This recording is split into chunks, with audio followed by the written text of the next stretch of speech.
Hi student, आज मैं आपको भारतीय भूगोल पढ़ाऊंगा, जिसमें मैं भारतीय भूगोल में आपको भारत की भौगोलिक स्थिति और उसके विस्तार के बारे में समझाऊंगा। उसमें हम भारत की देशांतरी स्थिति को देखेंगे, भारत की अक्षांशीय स्थिति को देखेंगे। तो हम भारतीय भूगोल को शुरू करते हैं। तो सबसे पहले हम भारतीय भूगोल में भारत की स्थिति को समझेंगे कि पृथ्वी पर उसकी स्थिति किस जगह पर है। तो पृथ्वी पर भारत की स्थिति को जानने के लिए सबसे पहले हम अक्षांशीय रेखाओं और देशांतरी रेखाओं को जानना होगा। अक्षांशीय रेखाएं क्या होती है, देशांतरी रेखाएं क्या होती है, आइए हम ग्राफ के माध्यम से समझते हैं। सबसे पहले हम अक्षांशीय रेखाओं को समझ लेते हैं ग्लोब पर।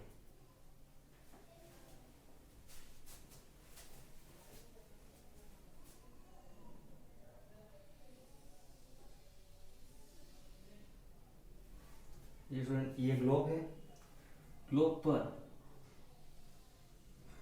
ग्लोब पर हमेशा एक बात ध्यान रखिएगा, ग्लोब पर हमेशा खड़ी खींची हुई रेखाएं हमेशा देशांतरीय रेखाएं कहलाती है। ग्लोब पर खड़ी खींची हुई रेखाएं देशांतर रेखाएं कहलाती है। ये है 0 डिग्री देशांतर। ये 0 डिग्री देशांतर रेखा है। यह ब्रिटेन के ग्रीनविच नामक स्थान से निकलती है, इसीलिए इसे ग्रीनविच मेन लाइन भी कहते हैं। इसे ग्रीनविच लाइन भी कहते हैं, इसे ग्रीनविच मेन टाइम लाइन भी कहते हैं। 0 डिग्री देशांतर, 0 डिग्री देशांतर ब्रिटेन से होकर निकलती है, जिसे हम इंग्लैंड भी कहते हैं। 0 डिग्री देशांतर के पश्चिम और पूर्व में 180 रेखाएं होती है। 180 रेखाएं इधर और 180 रेखाएं देशांतरी रेखाएं इधर, अर्थात टोटल अगर ग्लोब पर देखा जाए तो 360 देशांतरी रेखाएं होती है। पूरे ग्लोब पर 360 देशांतरी रेखाएं होती है। पश्चिम में 180 और पूर्व में भी 180। हमारा भारत देश जो है 0 डिग्री देशांतर के पूर्व में स्थित है। ये 0 डिग्री देशांतर है, तो इसके पूर्व में, अर्थात हमारा भारत इधर नहीं है, इधर है, यहाँ पर देशांतरी रेखा 0 डिग्री देशांतर के पूर्व में स्थित है। और अक्षांशीय रेखाएं वो होती है जो ग्लोब पर आड़ी खींची हुई होती है। ये मैंने आड़ी रेखा खींची है ग्लोब पर, इसे हम कह सकते हैं 0 डिग्री अक्षांश। ये 0 डिग्री अक्षांश है, तो 0 डिग्री अक्षांश के उत्तर में स्थित है। ये 0 डिग्री अक्षांश पूरी पृथ्वी को दो भागों में बांटता है, उत्तरी अक्षांश और दक्षिणी अक्षांश, अर्थात उत्तरी ध्रुव और दक्षिणी ध्रुव।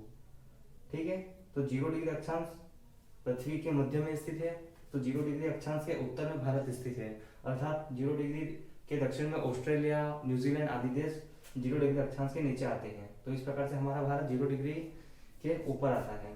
तो इस प्रकार से अगर हम हमारे भारत का विस्तार देखें तो किस तरफ है, तो 0 डिग्री देशांतर के पूर्व में और 0 डिग्री अक्षांश के उत्तर में, अर्थात हमारा भारत पृथ्वी पर उत्तर पूर्व में स्थित है, उत्तर पूर्वी गोलार्ध में स्थित है।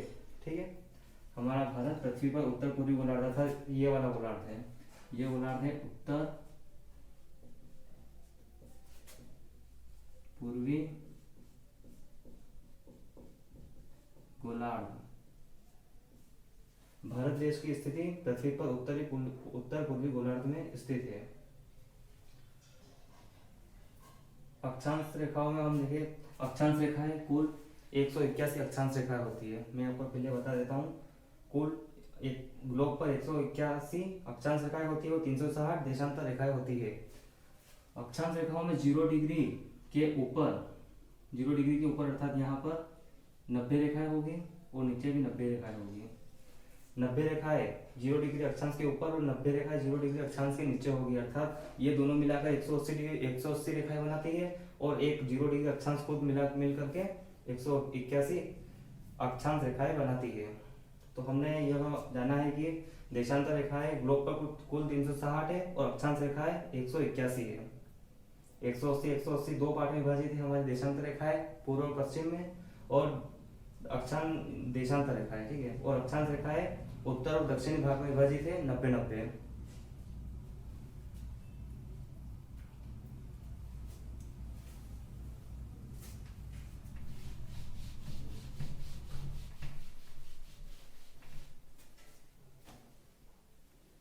अब हम भारत पर देशांतर स्थिति देखते हैं।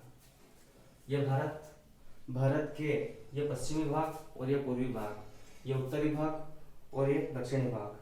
हमेशा ये बात ध्यान रखिएगा, भूगोल में अगर हम देखते हैं तो हमेशा ऊपर का हिस्सा, ऊपर का जो भाग होता है वो हमेशा उत्तर को दर्शाता है, अर्थात ये वाला भाग हमेशा उत्तर को ही दर्शाएगा, ये एन अर्थात नॉर्थ। तो हमेशा भूगोल में ऊपर का स्थान उत्तर का रहता है और नीचे का स्थान दक्षिण का होता है, और इधर पूर्व और इधर पश्चिम। सबसे पहले हम देशांतर स्थिति को देखते हैं। देशांतर स्थिति में हम एक लाइन यहाँ पर से खींच देते हैं गुजरात के पास से, ये, और एक लाइन अरुणाचल प्रदेश से खींच देते हैं, ये। अगर हम इस वाली सीमा का जो देखेंगे विस्तार, तो वो है हमारे गुजरात से होकर निकलती है सर्किल पॉइंट से, तो इसका है 68 डिग्री 7 पूर्वी,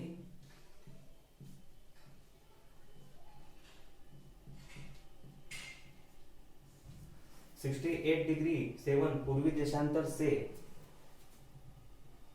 97 डिग्री 25 पूर्वी देशांतर, इन दोनों के मध्य हमारे भारत का विस्तार है, पूर्व से पश्चिम, पश्चिम से पूर्व भी देख सकते हैं। 68 डिग्री 7 पूर्वी देशांतर से 97 डिग्री 25 पूर्वी देशांतर तक हमारे भारत का विस्तार है। अब हम अक्षांश विस्तार को देखते हैं। अक्षांश विस्तार में नीचे से हम लाइन ड्रॉ करते हैं,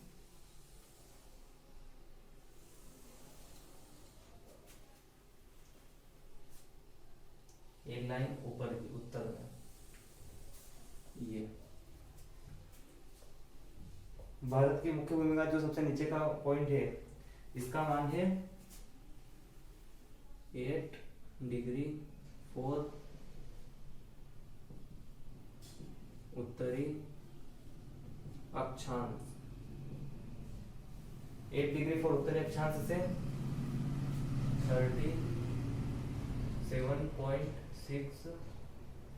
37 डिग्री कहते हैं, ठीक है, डिग्री पॉइंट नहीं, 37 डिग्री 6 उत्तरी अक्षांश, 37 डिग्री 6 उत्तरी अक्षांश, और यहाँ पर नीचे का है 8 डिग्री 4 उत्तरी अक्षांश। जो 0 डिग्री अक्षांश है यह 8 डिग्री 4 के नीचे है, अर्थात हम यह वाली जो लाइन है इसे हम कह सकते हैं 0 डिग्री अक्षांश, ये वाली लाइन। ये वैसे वर्तमान और नीचे है, श्रीलंका के बहुत नीचे है, लेकिन हम जगह कम होने के कारण हम यहाँ पर बना रहे हैं। तो 0 डिग्री अक्षांश को हम कुछ नाम बता देते हैं इसके कुछ, इसे हम कहते हैं 0 डिग्री अक्षांश, इसे हम भूमध्य रेखा भी कहते हैं, भूमध्य रेखा, और इसे हम इक्वेटर लाइन भी कहते हैं। तो 0 डिग्री अक्षांश के उत्तर में हमारा भारत स्थित है, तो 0 से 90 तक हमारा भारत ऊपर जाएगा, ठीक है, 0 से 90 डिग्री तक ऊपर की ओर जाएगा, 0 से नीचे 90 तक नीचे की ओर जाएगा अक्षांश।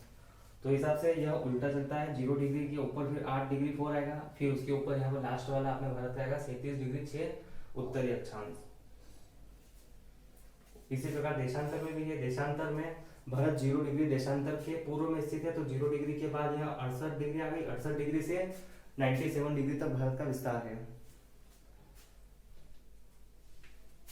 तो ये आपको समझ में आया। इसमें ही मैं आपको बता दूं एक और चीज, कर्क रेखा जो होती है वो कर्क रेखा भी एक प्रकार की अक्षांश रेखा होती है।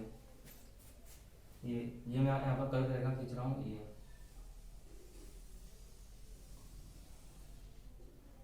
ये वाली है ना,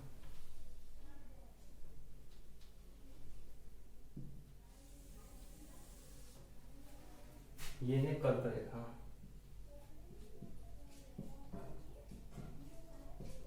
कर्क रेखा एक प्रकार की अक्षांश रेखा होती है, इसका जो मान होता है वो है 23.5 डिग्री उत्तरी अक्षांश। जिस प्रकार से 0 डिग्री के ऊपर 23.5 डिग्री उत्तरी अक्षांश एक कर्क रेखा है, उसी प्रकार से 0 डिग्री के नीचे जो 23.5 डिग्री होगी उसको भी कर्क रेखा ही कहते हैं, लेकिन वो नीचे वाली कर्क रेखा है। तो तो 23.5 डिग्री दक्षिणी अक्षांश नीचे की ओर है और 23.5 डिग्री उत्तरी अक्षांश ऊपर की ओर है, जो अपने भारत को बराबर दो भागों में बांटती है। कर्क रेखा भारत को दो बराबर भागों में बांटती है। आप देख सकते हैं ये उत्तरी भारत और ये दक्षिणी भारत दो बराबर समान भागों में बांटती है हमारी कर्क रेखा। कर्क रेखा के बारे में मैं आपको आगे और समझाऊंगा कि कितने राज्यों से होकर निकलती है, सर्वाधिक सर्वाधिक कौन सा राज्य बसा हुआ है इस पर, ये भी मैं आपको बाद में बताऊंगा।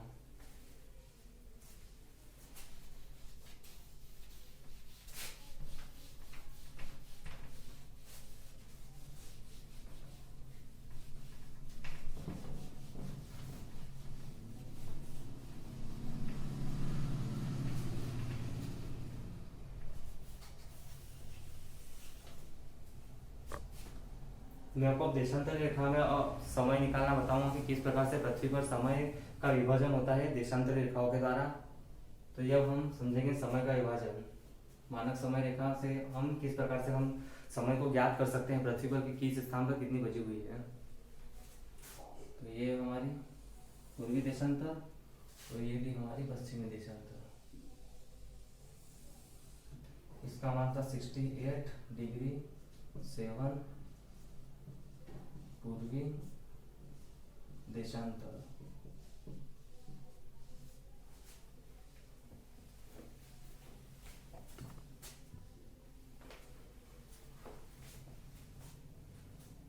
तो 68.7 और 97.25 इन दोनों के मध्य का अगर हम देखें तो इन दोनों के मध्य 30 देशांतरों की स्थिति है।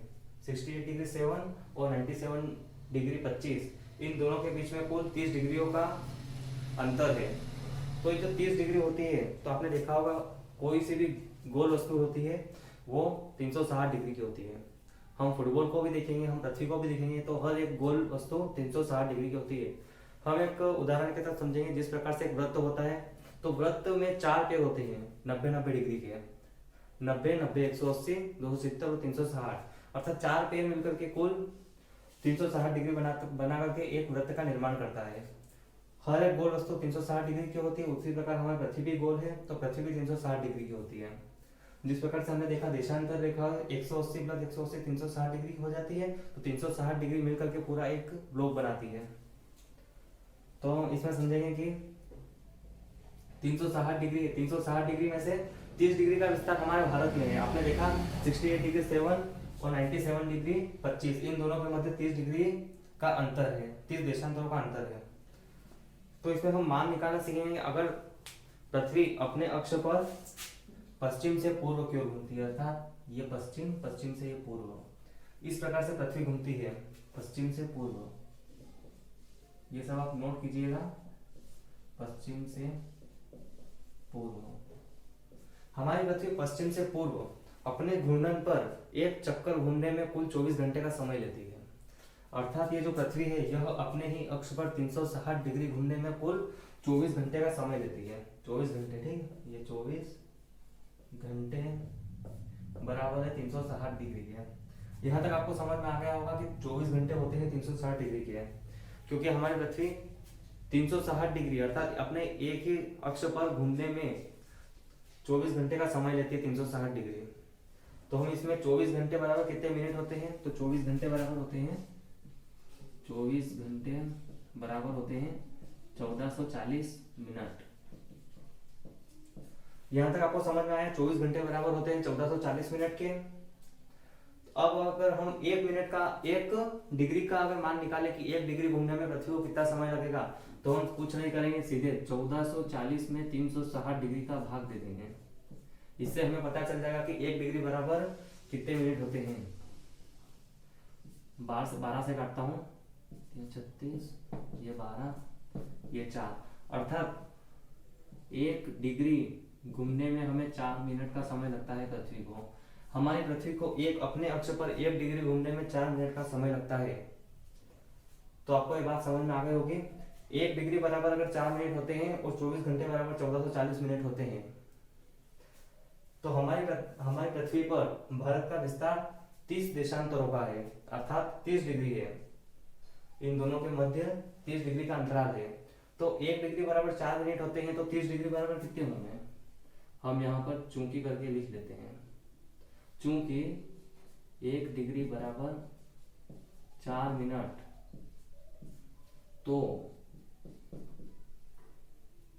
30 डिग्री बराबर 30 गुणित 4 बराबर 120 मिनट। और आपको पता होगा 120 मिनट किसके बराबर होता है, तो 120 बराबर होते हैं 2 घंटे। 2 घंटे के बराबर 120 मिनट होते हैं। आपको यहां तक समझ में आया होगा।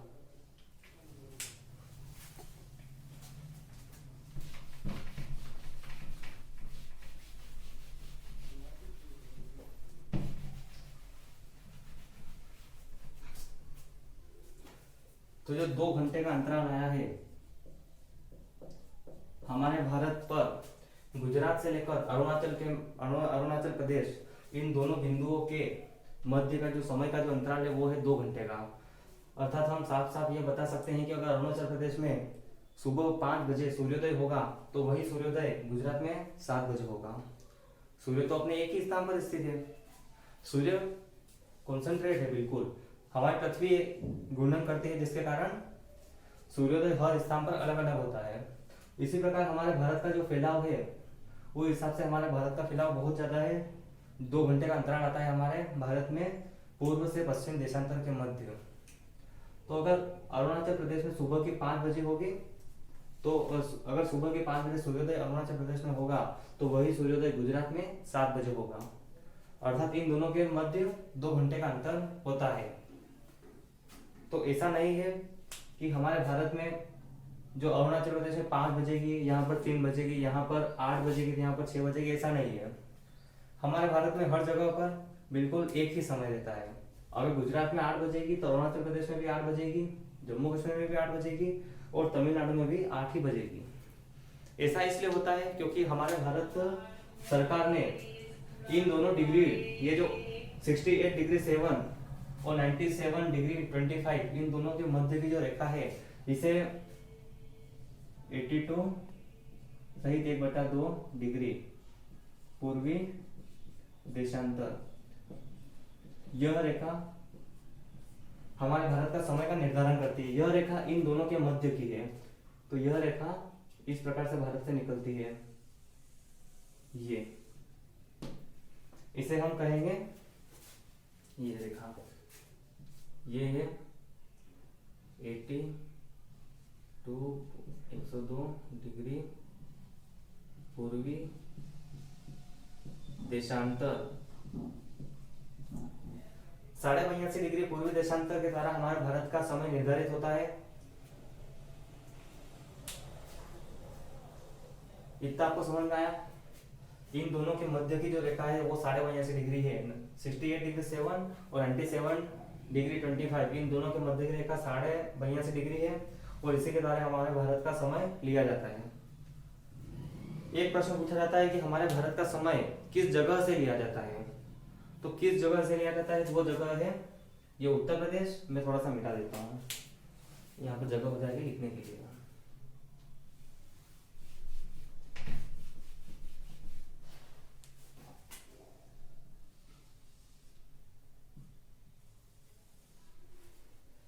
हमारे भारत का समय लिया जाता है ये उत्तर प्रदेश। उत्तर प्रदेश के पास यहाँ पर है इलाहाबाद, और ये इलाहाबाद के पास स्थित है छोटा सा नैनी, जिसे कहते हैं नैनी। नैनी नामक एक जगह है इलाहाबाद में, वहां से हमारे भारत का स्टैंडर्ड टाइम होता है, वहीं से हमारे भारत में बराबर बजती है। तो उत्तर प्रदेश के इलाहाबाद शहर का नैनी नामक एक जगह है, वहां से हमारे भारत का समय लिया गया है। एक प्रश्न और आ जाता है कि ये जो 82.5 डिग्री रेखा है और जो 23.5 डिग्री उत्तरी अक्षांश और 82.5 डिग्री पूर्वी देशांतर अर्थात कर्क रेखा और भारत की मानक समय रेखा, ये दोनों एक दूसरे को कहां पर जाकर प्रतिच्छेद करती है। तो कुछ ज्यादा नहीं सोचना है, यह रेखा सीधे हमारे भारत में छत्तीसगढ़ राज्य के सूरजपुर, छत्तीसगढ़ राज्य है, छत्तीसगढ़ राज्य में सूरजपुर नामक जगह है, यहाँ पर सूरजपुर,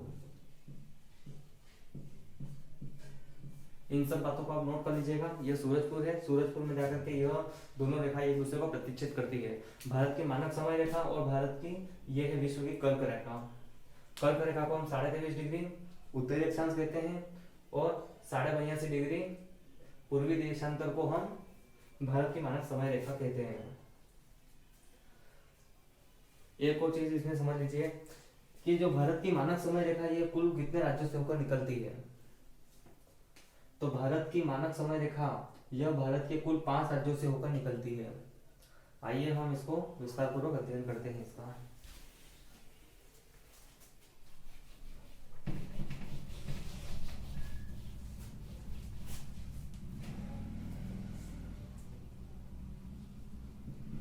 भारत की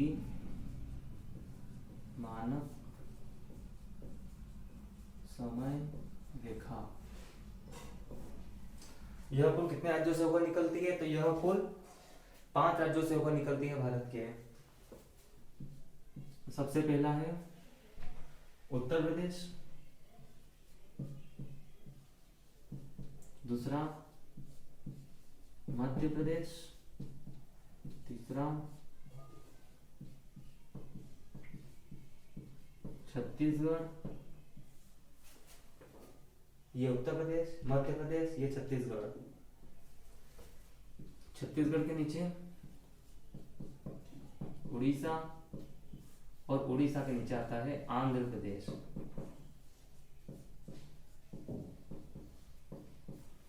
ये 5 ऐसे राज्य हैं जो भारत की मानक समय रेखा पर स्थित है। हमारे भारत की मानक समय रेखा पर ही स्थित है और यह मध्य प्रदेश राज्य में आता है, सिंगरौली जिला। तो मध्य प्रदेश में कुछ इतना ज्यादा खास नहीं आता है, थोड़ी सी इसमें से होकर के निकलती है भारत की मानक समय रेखा मध्य प्रदेश राज्य से। तो टोटल 5 ऐसे राज्य हैं भारत के जो भारत की मानक समय रेखा पर स्थित है। उत्तर प्रदेश, मध्य प्रदेश, छत्तीसगढ़, उड़ीसा और आंध्र प्रदेश।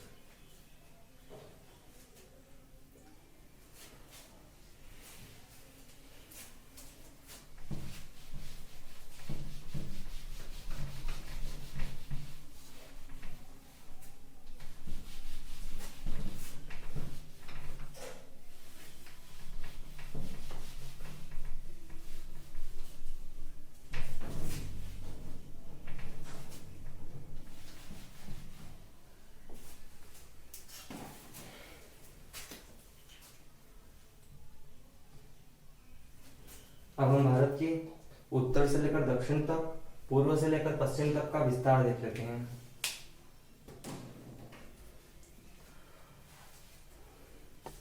भारत का पूर्व से लेकर पश्चिम तक का कुल विस्तार कितना है, अर्थात TB2 पॉइंट से लेकर गुरु माता पॉइंट या सर्किट पॉइंट तक भारत का कुल विस्तार किलोमीटर में कितना है।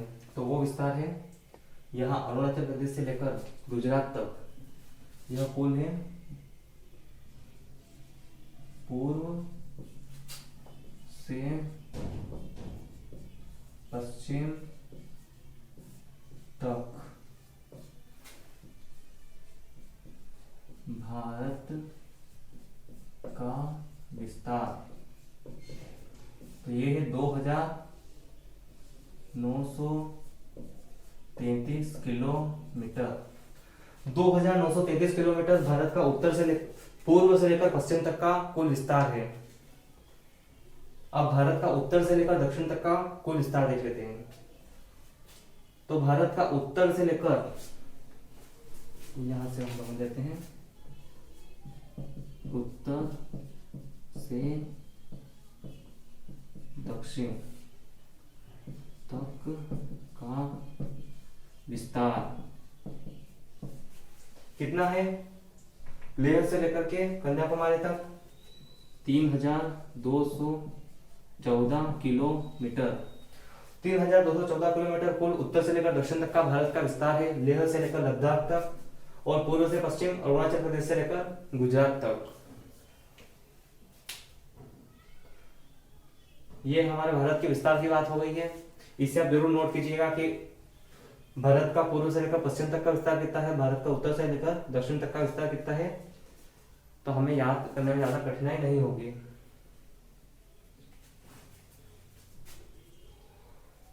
अब हम भारत की तटीय रेखाओं के बारे में समझ लेते हैं। भारत का तटीय विस्तार अब हम जानेंगे इसमें।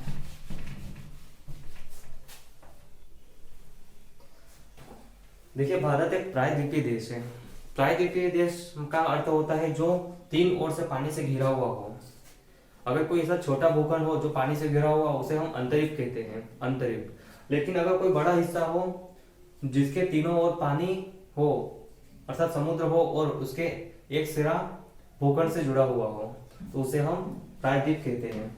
जिस प्रकार से अरब प्रायद्वीप, उसी प्रकार से भारत का ये भारतीय उपमहाद्वीप कहते हैं। इसे भारतीय उपमहाद्वीप की संज्ञा भी दी गई है, क्योंकि यह प्राकृतिक तौर पर यह हिमालय से अलग हो रखा है, एशिया से। इसीलिए हम भारत को प्रायद्वीपीय भारत भी कहते हैं, और या भारत को उपमहाद्वीप भी कहते हैं।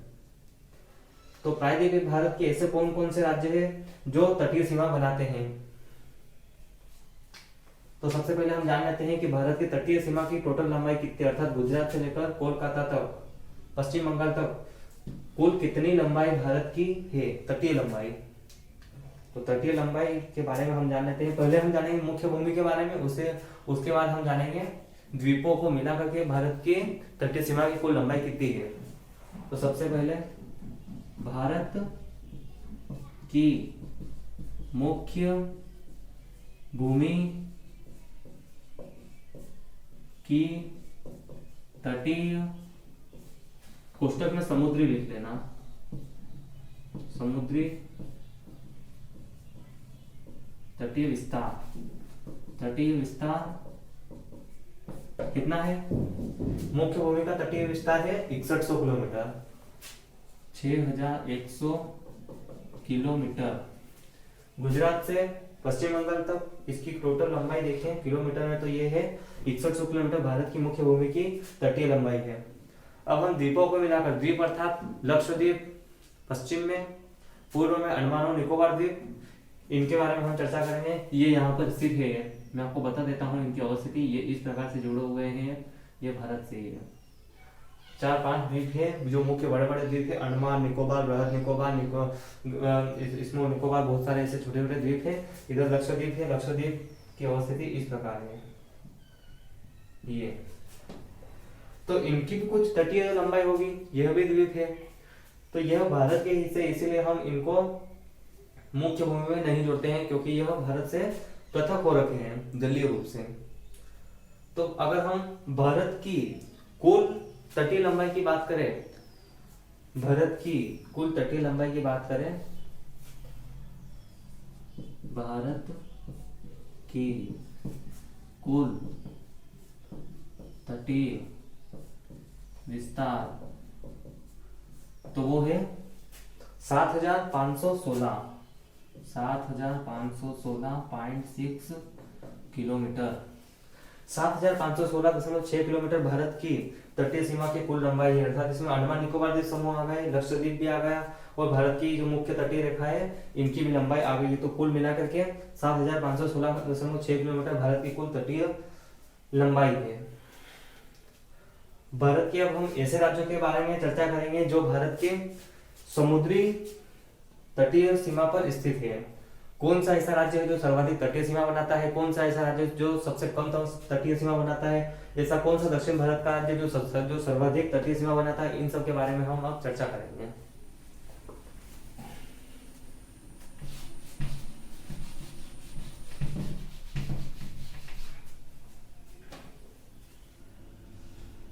भारत, सबसे पहले ये लिखिए, भारत की तटीय सीमा पर कुल 9 राज्य स्थित है। भारत की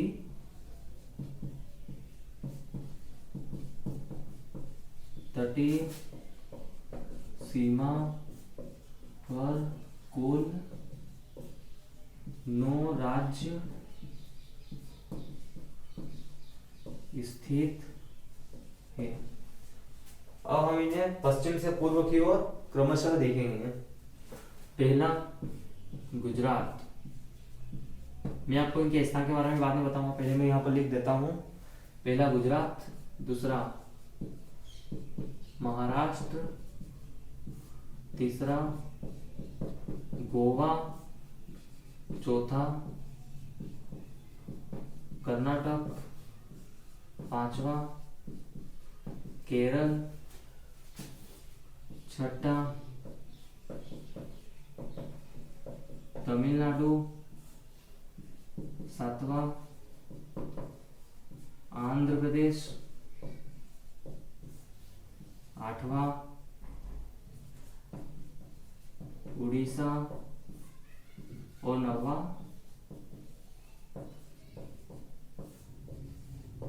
पश्चिम बंगाल। ये है भारत के 9 ऐसे राज्य जो भारत के तटीय सीमा पर स्थित है।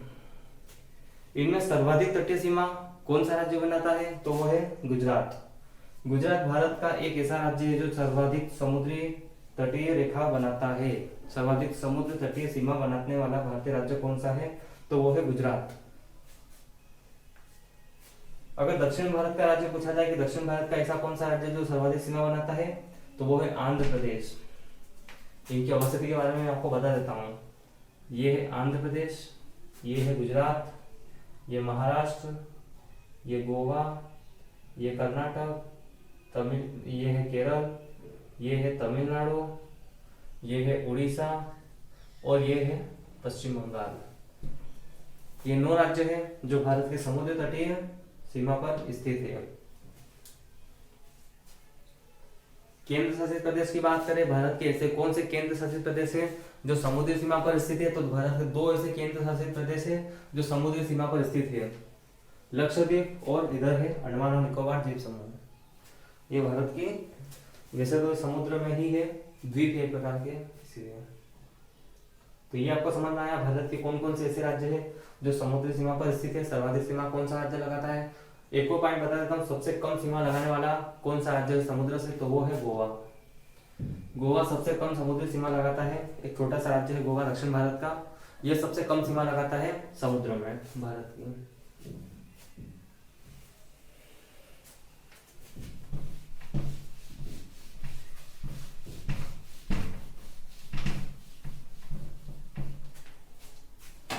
अब हम भारत की स्थलीय सीमा के बारे में जान लेते हैं। भारत की स्थलीय सीमा पर स्थित कौन कौन से देश है? पड़ोसी देश तो है पाकिस्तान, अफगानिस्तान, चीन, नेपाल, भूटान, म्यांमार और बांग्लादेश। कितने राज्य? 1 2 3 4 5 6 7। भारत के 7 पड़ोसी स्थलीय देश है। भारत के कुल कितने पड़ोसी देश है स्थलीय रूप से? स्थलीय रूप से भारत के कुल 7 पड़ोसी देश है। जलीय देश की बात करें, जलीय देश में आ गया श्रीलंका, यहाँ पर नीचे एक आ गया मालदीव, इंडोनेशिया, मलेशिया, ऊपर सिंगापुर, थाईलैंड, ये सब हमारे जलीय पड़ोसी देश हैं। और स्थलीय सीमा पर कुल 7 हमारे भारत के पड़ोसी देश हैं। तो भारत की सबसे पहले क्वेश्चन आता है, भारत की स्थलीय सीमा की कुल लंबाई कितनी है? भारत की स्थलीय सीमा ये पाकिस्तान से लेकर बांग्लादेश तक, इसकी कुल कितनी स्थलीय सीमा है? तो वो है, स्थलीय सीमा की कुल लंबाई कितनी है? स्थलीय सीमा की लंबाई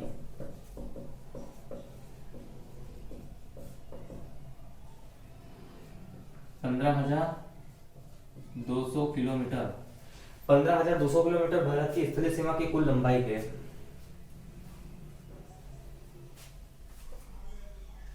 अब हम विस्तारपूर्वक अध्ययन करेंगे भारत के ऐसे राज्यों का जो अंतरराष्ट्रीय सीमा बनाता है। सर्वाधिक सीमा कौन सा राज्य बनाता है, कितने राज्य किस देश के साथ सीमा बनाते हैं, इन सब के बारे में हम चर्चा करेंगे।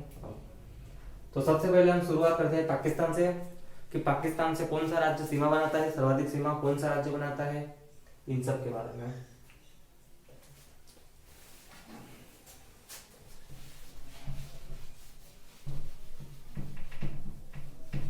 इन्हें आप नोट बना करके भी लिख सकते हैं, क्योंकि यह बहुत मुख्य पॉइंट है पढ़ने के हिसाब से अगर देखें तो भारतीय भूगोल में।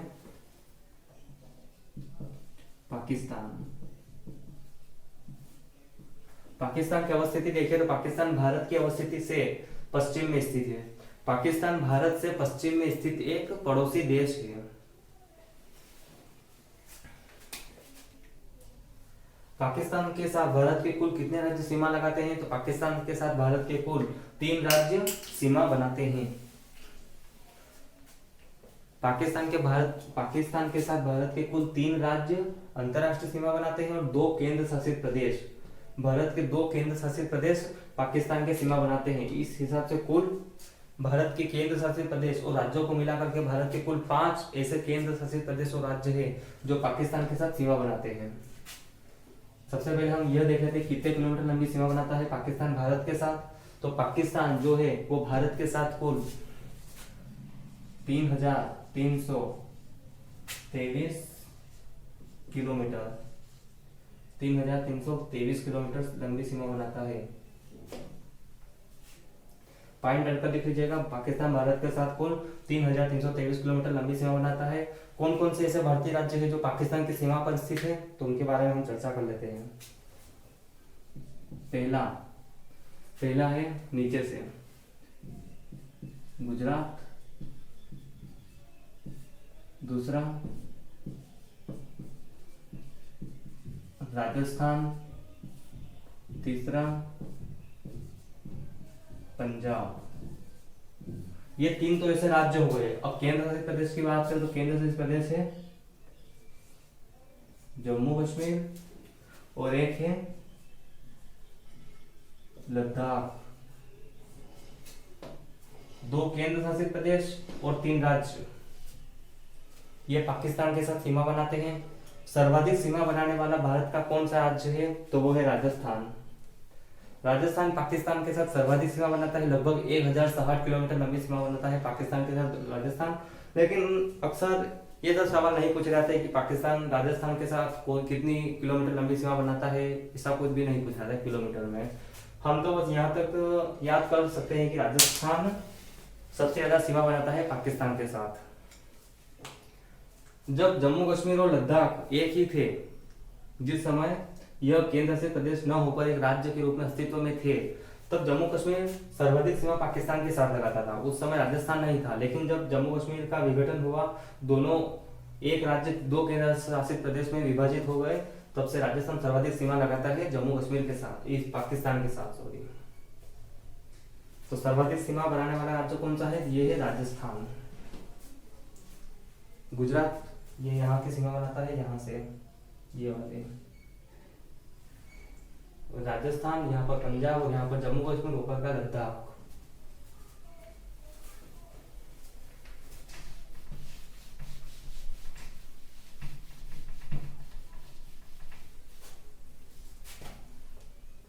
पाकिस्तान के बाद हम अफगानिस्तान के बारे में देखते हैं।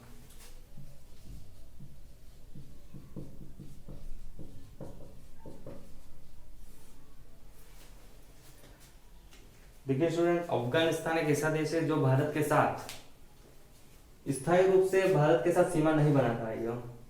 यह भारत के साथ मुख्य रूप से सीमा नहीं बनाता है।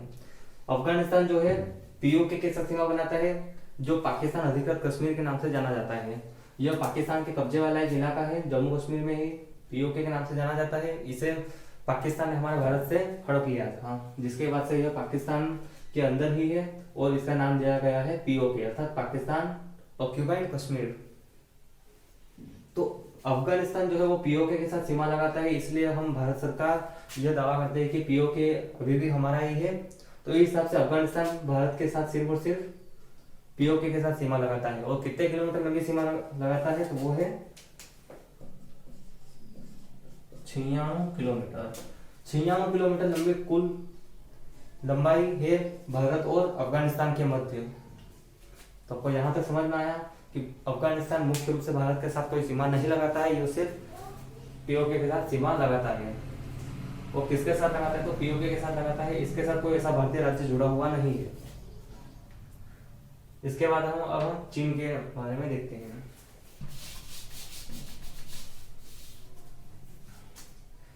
चीन के बारे में हम थोड़ा बहुत पहले जान लेते हैं।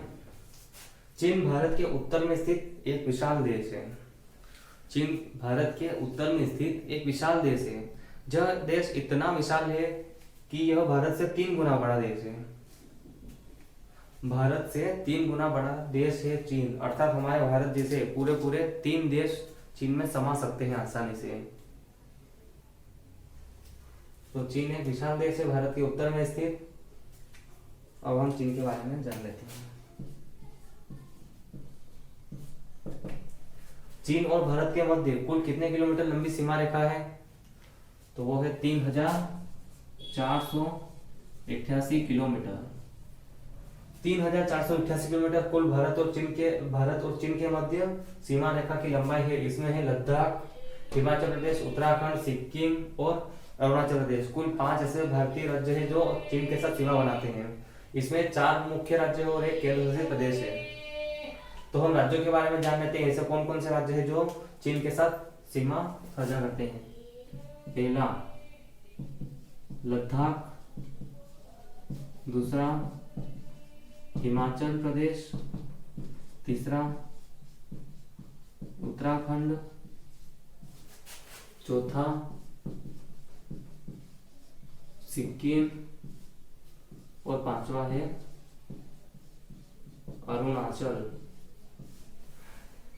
ये 5 ऐसे भारतीय राज्य है और एक केंद्र शासित प्रदेश। 4 राज्य और एक केंद्र शासित प्रदेश है जो चीन के साथ सीमा बनाते हैं। ये है लद्दाख, हिमाचल प्रदेश, उत्तराखंड, सिक्किम और अरुणाचल प्रदेश।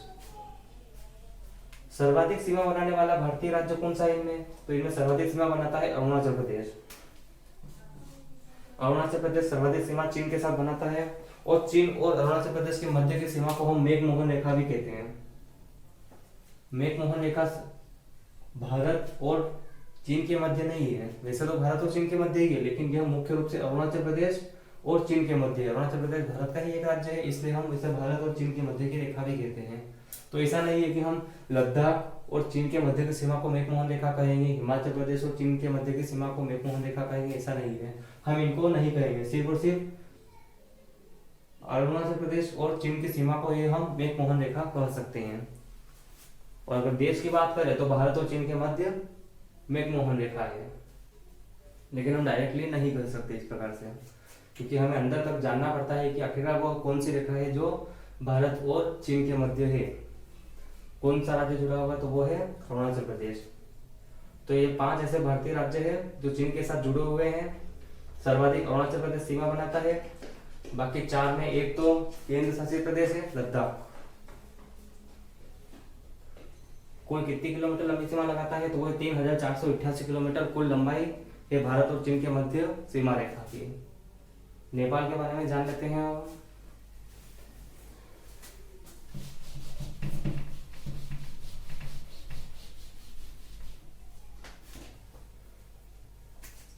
नेपाल भी भारत के उत्तर में स्थित एक छोटा सा देश है। नेपाल भारत के उत्तर में स्थित एक छोटा सा देश है। सबसे पहले हम किलोमीटर की बात कर लेते हैं, कितने किलोमीटर लंबी सीमा बनाता है। तो नेपाल के साथ भारत की कुल 1751 किलोमीटर लंबी सीमा रेखा है। नेपाल के साथ भारत की कुल कितने किलोमीटर लंबी सीमा रेखा साझा करता है? तो 1751 अर्थात 1751 किलोमीटर लंबी सीमा भारत और नेपाल के मध्य है। कौन कौन से ऐसे राज्य है जो सीमा बनाते हैं? तो भारत और नेपाल के मध्य 5 ऐसे राज्य है जो सीमा बनाते हैं। आइए हम उनके बारे में जान लेते हैं। पहला, दूसरा, तीसरा, चौथा, पांचवा। पहला है उत्तराखंड, दूसरे में है उत्तर प्रदेश। देखिए आप राइटिंग में थोड़ा कॉम्प्रोमाइज कर लीजिएगा, क्योंकि राइटिंग इतनी ज्यादा अच्छी नहीं आ पाती है यहाँ पर जल्दी जल्दी लिखने के कारण, तो आप थोड़ा बहुत समझ जाइएगा, क्योंकि इसलिए मैं बोल भी रहा हूँ, इसीलिए आप एंड टू एंड लिखते जाइएगा इस बात को। उत्तराखंड, उत्तर प्रदेश। उत्तर प्रदेश के बाद यहाँ पर आता है राज्य बिहार, चौथा सिक्किम और पांचवा है पश्चिम बंगाल। सर्वाधिक सीमा बनाने वाला राज्य कौन सा? सर्वाधिक सीमा बनाता है बिहार। बिहार नेपाल के साथ सर्वाधिक सीमा भी बनाता है। पश्चिम बंगाल भी नेपाल के साथ सीमा बनाता है। हमें ऐसा अक्सर लगता है कि पश्चिम बंगाल नेपाल के साथ सीमा नहीं बनाता होगा, वह सबसे बांग्लादेश के पास स्थित राज्य, तो ऐसा नहीं है। यह भी नेपाल के साथ सीमा बनाता है, सिक्किम भी नेपाल के साथ सीमा बनाता है, उत्तराखंड भी बनाता है, उत्तर प्रदेश भी बनाता है और बिहार भी बनाता है। तो भारत के 5 ऐसे राज्य हैं, ये है 5 भारत के ऐसे राज्य हैं जो नेपाल के साथ सीमा का साझा करते हैं। नेपाल के साथ कुल कितने किलोमीटर लंबी सीमा साझा करते हैं? 1751 किलोमीटर लंबी सीमा दोनों देश एक दूसरे से बनाते हैं। तो आपने नेपाल के बारे में जाना, आई होप आपको ये भी समझ में आया होगा। नेपाल, चीन के बारे में हमने जाना है, पाकिस्तान के बारे में जाना, अफगानिस्तान के बारे में जाना। अब हम जानते हैं भूटान के बारे में। भूटान एक छोटा सा देश है।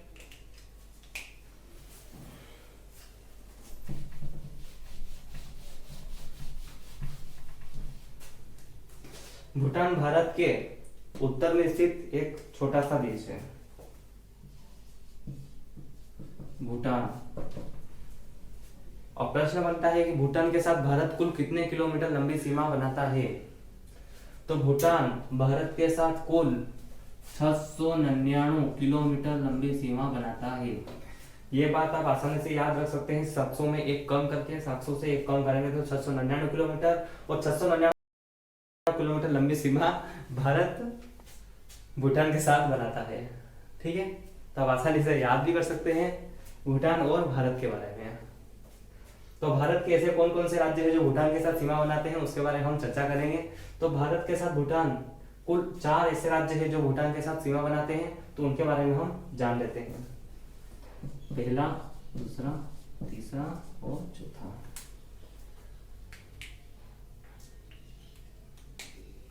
देखिए, अगर हम राज्यों के बारे में पढ़ रहे हैं तो हमें राज्यों का क्रम याद रखना भी बहुत जरूरी होता है कि आखिरकार राज्यों का क्रम क्या है, पश्चिम से पूर्व या पूर्व से पश्चिम की ओर। तो मैंने आपको नेपाल के साथ बताया, नेपाल के साथ क्रम क्या था? उत्तराखंड, उत्तर प्रदेश, बिहार, फिर पश्चिम बंगाल और उसके बाद सिक्किम।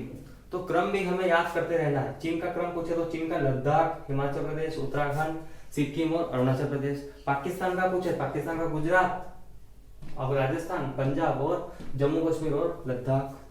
तो हमें क्रम भी याद करते रहना चाहिए, जिससे हमें पता चले कि हाँ आखिरकार इनकी अवस्थिति है क्या। अब हम भूटान के बारे में देखेंगे। भूटान के साथ सबसे पहले कौन सा राज्य लगता है, इधर से हम जानेंगे तो वो है सिक्किम।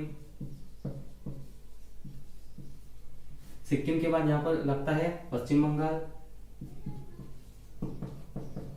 पश्चिम बंगाल के बाद लगता है असम या असम। असम के बाद अरुणाचल, अरुणाचल प्रदेश। ये 4 ऐसे राज्य हैं जो सिक्किम के साथ सीमा बनाते हैं। ये 4 राज्य। सर्वाधिक सीमा बनाने वाला भारतीय राज्य कौन सा है? तो वो है असम। असम सर्वाधिक सीमा बनाता है भूटान के साथ। इनका क्रम सिक्किम, पश्चिम बंगाल, असम, अरुणाचल प्रदेश। वैसे कई सारे ऐसे होते हैं जो इनकी ट्रिक भी बताते हैं कि हाँ हम तो ट्रिक से याद कराते हैं, लेकिन भूगोल एक ऐसा सब्जेक्ट है जिसके हम ट्रिक नहीं लगा सकते हैं। भूगोल को हम सिर्फ देख कर ही समझ सकते हैं, इसके मैप को देखकर ही हम समझ सकते हैं भूगोल को। तो भूगोल में हम ट्रिक लगाने का काम बहुत बेवकूफी भरा काम होता है। हाँ, हम ट्रिक लगाने का काम कर सकते हैं, इतिहास में कर सकते हैं, राजनीति में कर सकते हैं, लेकिन भूगोल में ऐसा कोई ट्रिक लगाने का काम होता ही नहीं है। हम मैप को एक बार याद कर लेते हैं तो मैप में हमें आसानी से याद हो जाता है कि कौन सा इलाका कहाँ पर स्थित है और क्या लगाता है, कितनी सीमा लगाता है, हम आसानी से याद कर सकते हैं। तो इसमें ट्रिक लगाने की कोई ऐसी आवश्यकता होती ही नहीं है। तो भूटान के साथ कुल 699 किलोमीटर सीमा लगाता है भारत और भूटान के मध्य। कुल 4 ऐसे राज्य है, सिक्किम, पश्चिम बंगाल, असम और अरुणाचल प्रदेश। सर्वाधिक सीमा बनाने वाला राज्य असम। अब हम भूटान के बाद म्यांमार के बारे में चर्चा करते हैं।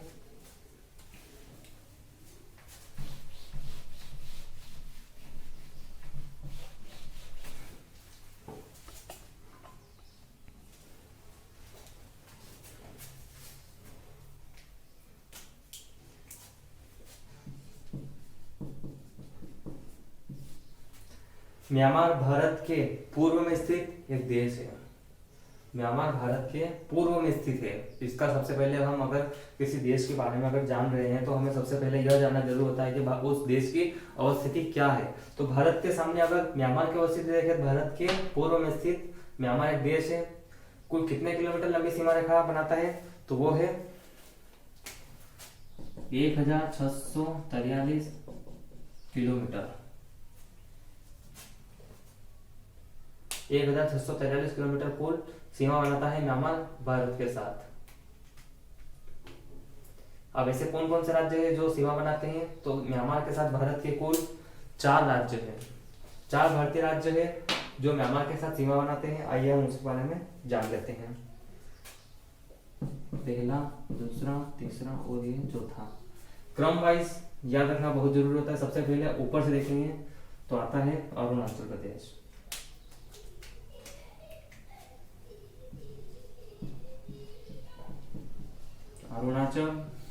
अरुणाचल के नीचे आता है क्या? नागालैंड। नागालैंड के नीचे क्या आता है? मणिपुर। और मणिपुर के नीचे आता है मिजोरम। ये मिजोरम। 4 ऐसे राज्य अरुणाचल प्रदेश, नागालैंड, मणिपुर और मिजोरम, यह म्यांमार के साथ सीमा बनाते हैं। सर्वाधिक सीमा बनाने वाला राज्य पूछे तो वो है मिजोरम। मिजोरम सर्वाधिक सीमा बनाता है म्यांमार के साथ। ये नीचे का राज्य, ये इसकी बात हो रही है, यह मिजोरम है और यह सीमा बनाता है सर्वाधिक म्यांमार के साथ। क्रम याद रख लेते हैं, अरुणाचल प्रदेश, नागालैंड, मणिपुर और मिजोरम।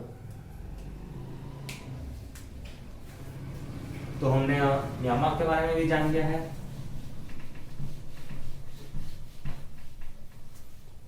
अब बारी आती है बांग्लादेश की।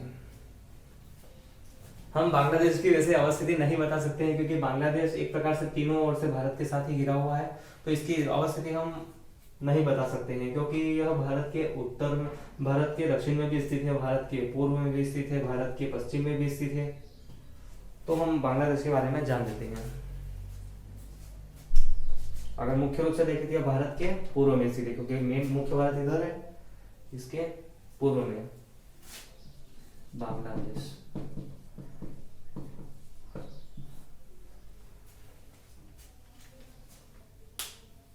बांग्लादेश को पहले हम पूर्वी पाकिस्तान के नाम से जाना जाता था। 1972 के पूर्व यह पूर्वी पाकिस्तान था और 1947 तक तो यह भारत का ही हिस्सा था बांग्लादेश। लेकिन 1972 के बाद जब पाकिस्तान के आतंकवादियों ने इस पर बांग्लादेश पर हमला किया, तब से यह एक अलग सा देश बन गया जिसे बांग्लादेश नाम दिया गया। बांग्लादेश को आजाद करने में भारत का एक महत्वपूर्ण योगदान रहा था, जिसमें हमारे इंदिरा गांधी प्रधानमंत्री थी। तो बांग्लादेश भी एक प्रकार से भारत के सहयोग से ही आजाद हुआ है। बांग्लादेश के बारे में जान लेते हैं। बांग्लादेश के साथ भारत के कुल कितने राज्य सीमा बनाते हैं? 1, 2, 3 और 4 राज्य। ठीक है, तो बांग्लादेश के साथ भारत के कुल 4 राज्य सीमा बनाते हैं। लिख लीजिए। सबसे पहले हम देखते हैं कितने किलोमीटर लंबी सीमा बनाता है। तो बांग्लादेश के साथ भारत की कुल कितने किलोमीटर लंबी सीमा है? तो वो है 4096 किलोमीटर। 4096 किलोमीटर कुल लंबाई है भारत और बांग्लादेश के मध्य सीमा रेखा की। हमारे भारत के साथ सर्वाधिक सीमा बनाने वाला ऐसा कौन सा देश है? तो वो है बांग्लादेश। सर्वाधिक सीमा बनाने वाला पड़ोसी देश कौन सा है भारत के साथ? तो वो है बांग्लादेश। बांग्लादेश सर्वाधिक सीमा बनाता है भारत के साथ 4096 किलोमीटर। कौन कौन से राज्य है? तो राज्यों के बारे में देख लेते हैं। पहला, दूसरा, तीसरा, चौथा। यहाँ तक हम शुरू करेंगे तो ये पहला आएगा पश्चिम बंगाल। पश्चिम बंगाल से यहाँ पर जाएंगे तो एक आएगा यहाँ पर असम।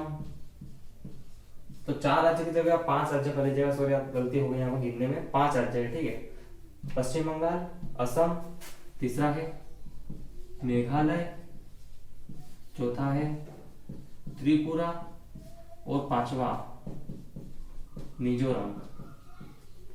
देखिए 5 राज्य ऐसे हैं जो बांग्लादेश के साथ सीमा बनाते हैं। पश्चिम बंगाल, असम, मेघालय, तो ये है पश्चिम बंगाल का पूरा इलाका।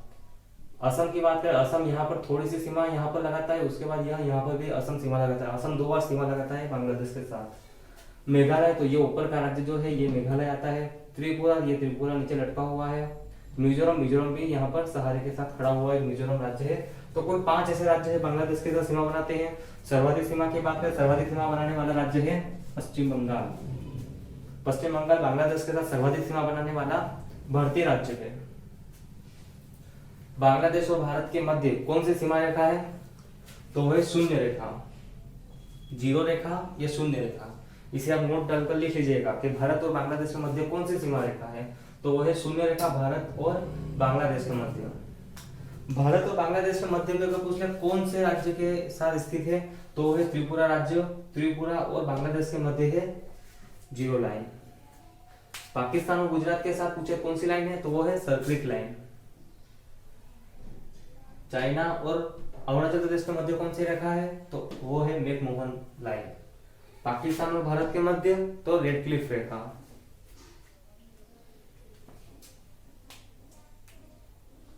अब हमने भारत के ये सारे देशों के बारे में और राज्यों के बारे में जान लिया है कि कौन कौन से राज्य लगते हैं। मैं इनमें थोड़ा सा और जो मुख्य पॉइंट है उनके बारे में बता देता हूँ।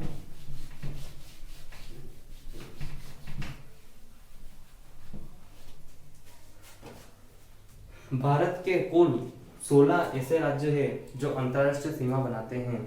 ये पॉइंट डालकर आप लिख लीजिएगा। भारत के 16 ऐसे राज्य हैं जो अंतरराष्ट्रीय सीमा बनाते हैं। देखिए, अगर आपको कोई पूछ ले कि भारत के साथ कुल कितने राज्य अंतरराष्ट्रीय सीमा बनाते हैं, तो हमें बताना नहीं है कि 16 राज्य सीमा बनाते हैं, हमें गिन के बताना है कि भाई तू सुन मैं बताता हूँ। कैसे? गुजरात, राजस्थान, यहाँ पर ये हम इन दो को नहीं गिनेंगे अभी फिलहाल, ठीक है, इन दो को नहीं गिनेंगे।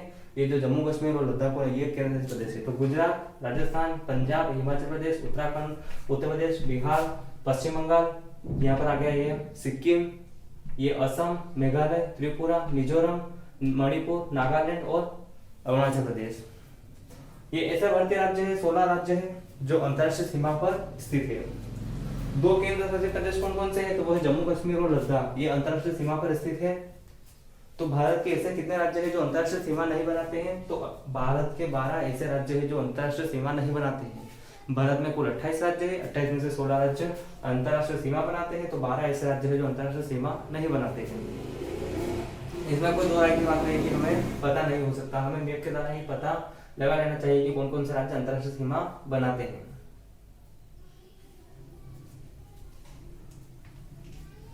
देखिए, हम भारत की अवस्थिति में मुख्य रूप से एक चीज भूल गए हैं कि भारत में जो समुद्री विस्तार है वो क्या है। भारत में समुद्र में कौन कौन सी जगह है जो है, जिस प्रकार से अरब सागर, बंगाल की खाड़ी, हिंद महासागर, हमने इनके बारे में चर्चा नहीं की, तो एक बार हम जल्दी से इनके बारे में भी देख लेते हैं।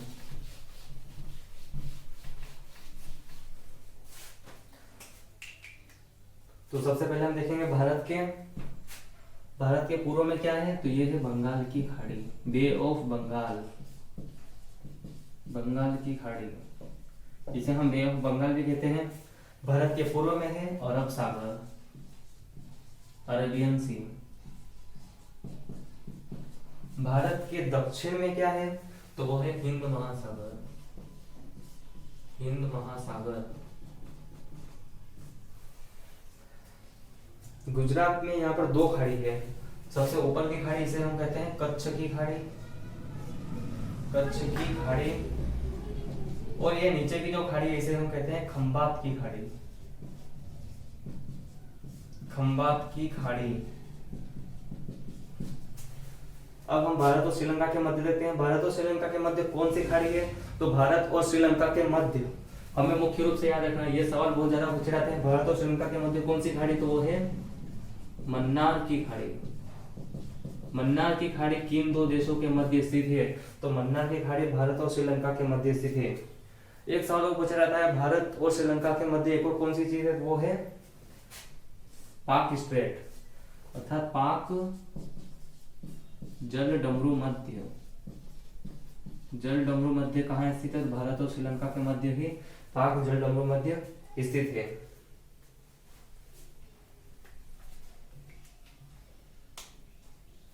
तो आपको भारत की अवस्थिति समझना है। समुद्र में भारत की अवस्थिति क्या है, यहाँ पर इसे हम कहते हैं लक्षद्वीप। ये है लक्षद्वीप द्वीप समूह, लक्षद्वीप। और इधर कौन से है, ये जो द्वीप थे इधर के, इन्हें हम कहते हैं अंडमान निकोबार। अंडमान निकोबार द्वीप। अंडमान निकोबार द्वीप के सबसे ऊपरी द्वीप को क्या कहते हैं? कोको द्वीप। कोको द्वीप किसका हिस्सा है? कोको द्वीप कोई भारत का हिस्सा नहीं है। कोको द्वीप म्यांमार का हिस्सा है, म्यांमार देश का हिस्सा है कोको द्वीप। यह हमारे प्रिय प्रधानमंत्री जवाहरलाल नेहरू ने गिफ्ट में दे दिया था म्यांमार को, जिसके बाद में इसी कोको द्वीप पर चीन ने कब्जा कर लिया है। चीन ने कोको द्वीप पर लीज पर ले लिया है म्यांमार से, और इसके ऊपर एयरपोर्ट भी बना दिया है।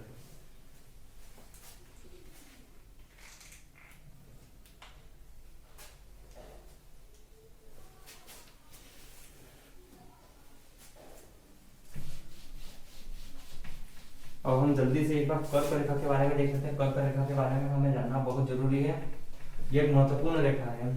तो मैंने आपको पहले भी बताया था कर्क रेखा एक प्रकार की अक्षांशीय रेखा है। तो उत्तरी अक्षांशीय रेखा है, तो कर्क रेखा को हम यहाँ से ये और ये यहाँ से ये और यहाँ से ये है कर्क रेखा। कर्क रेखा को हम कहते हैं 23.5 डिग्री उत्तरी अक्षांश।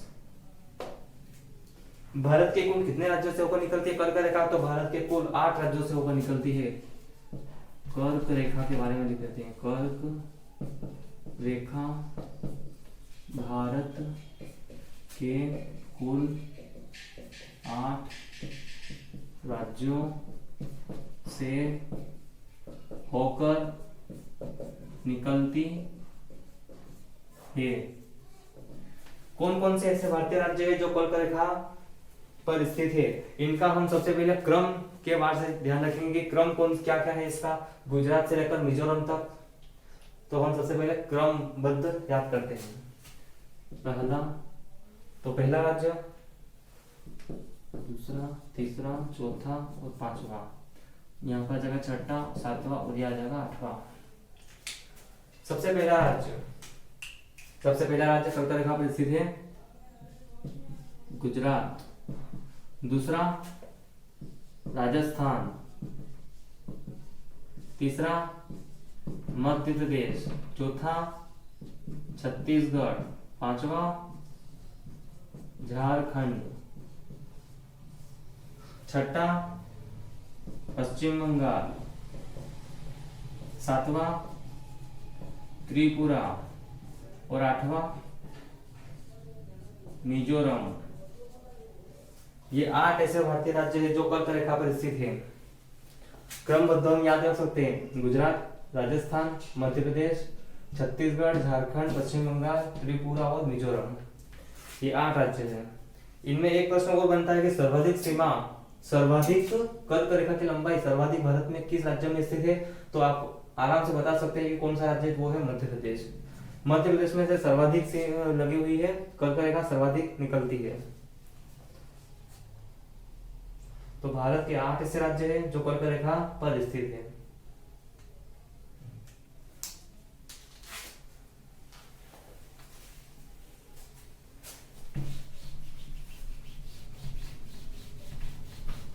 अब हम राज्यों के बारे में कुछ महत्वपूर्ण चर्चा कर लेते हैं।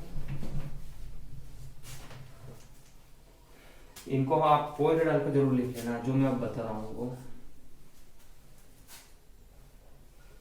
भारत के 3 ऐसे राज्य हैं।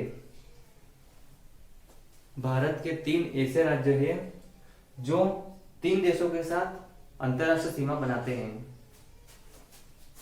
भारत के 3 ऐसे राज्य हैं जो 3 देशों के साथ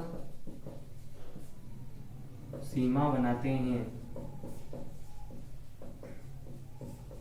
तो कौन कौन से है वो राज्य? तो हम यहाँ पर देख लेते हैं क्रमबद्ध रूप से। पहला ये है, दूसरा और ये है तीसरा। सबसे पहले हम चर्चा करते हैं पश्चिम बंगाल के बारे में। पश्चिम बंगाल के साथ कौन कौन से देश जुड़े हुए हैं? तो वो सबसे पहले बांग्लादेश, नेपाल और एक है भूटान।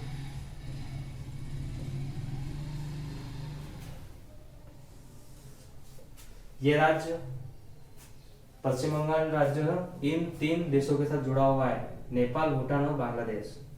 दूसरा राज्य हम देख लेते हैं सिक्किम। सिक्किम के साथ कौन कौन से जुड़े हुए हैं? नेपाल, भूटान और चीन। नेपाल, भूटान और ये आ गया है चीन। ये सिक्किम के साथ जुड़े हुए। अब हम देखते हैं अरुणाचल प्रदेश के बारे में। अरुणाचल प्रदेश के साथ कौन कौन से देश जुड़े हुए हैं? तो ये है चीन, म्यांमार और भूटान। चीन, म्यांमार और इसमें है भूटान। ये 3 भारतीय राज्य हैं जो 3 देशों के साथ अंतरराष्ट्रीय सीमा बनाते हैं, जिसमें मैंने आपको आराम से बता दिया है कि कौन कौन से ऐसे देश है। बांग्लादेश, नेपाल, भूटान पश्चिम बंगाल के साथ सीमा बनाते हैं। नेपाल, भूटान और चीन सिक्किम के साथ सीमा बनाते हैं। चीन, म्यांमार और भूटान अरुणाचल प्रदेश के साथ सीमा बनाते हैं। इसके अलावा ऐसा कोई सा भी राज्य नहीं है जो 3 देशों के साथ सीमा बनाता है। बाकी सब ऐसे बहुत सारे राज्य हैं जो 2-2 देशों के साथ सीमा बनाते हैं।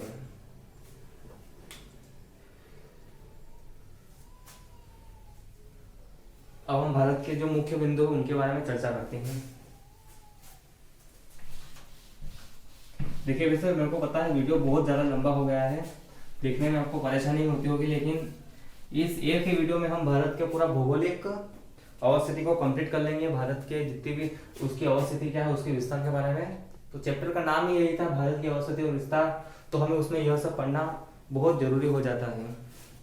तो भारत के जो अंतिम बिंदु है, 4 दिशाओं के 4 अंतिम बिंदु कौन कौन से भारत के, उनके बारे में चर्चा करते हैं।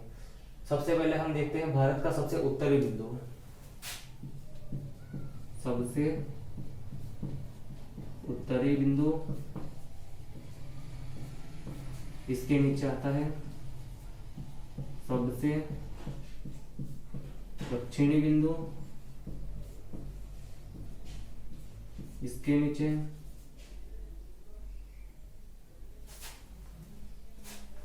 मुख्य भूमि का दक्षिणी बिंदु,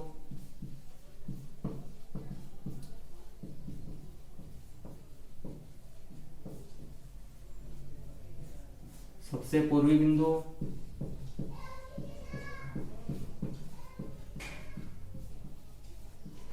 और सबसे पश्चिमी बिंदु।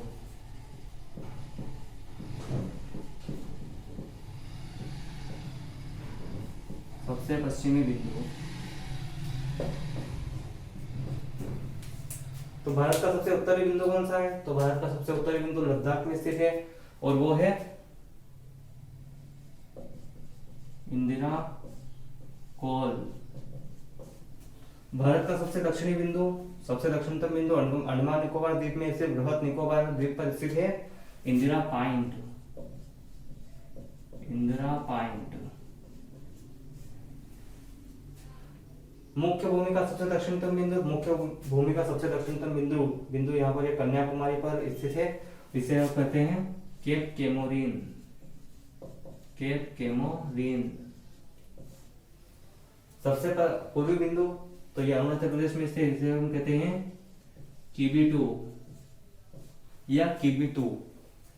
सबसे पूर्वी सबसे पश्चिमी बिंदु कौन सा है? गुजरात में स्थित, इसे हम कहते हैं सरक्रिक।